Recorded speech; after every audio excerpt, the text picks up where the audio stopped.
कुकड़ पंहिंजा पहिरियां दस लॻाए रहिया हुआ। रात पंहिंजी जवानी माणे मोटी रही हुई।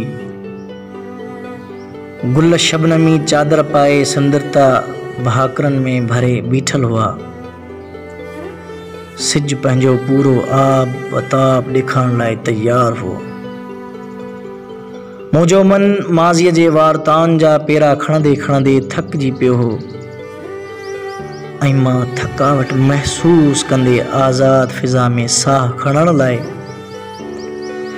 बालकनीअ में वञी बीठसि।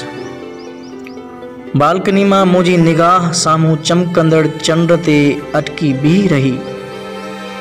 मां पहिरियों भेरो चंड जूं चगूं गौर सां ॾिठियूं हुयूं, जिन मां शबनम जा मोती मन मोहींदड़ अंदाज़ सां टिमी रहिया हुआ। मां उहे शबनम जा मोती निगाहुनि जे नूर सां मेड़े रहियो हुअसि। पतो ई न पियो सिज पंहिंजे ताब में अची मुंहिंजो वजूद पघराए छॾियो।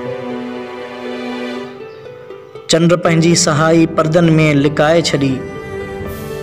सिज जो ताब मूं मथां हावी थी वियो ऐं मां चंड जूं चगूं ॾिसण खां कासिर थी वियुसि।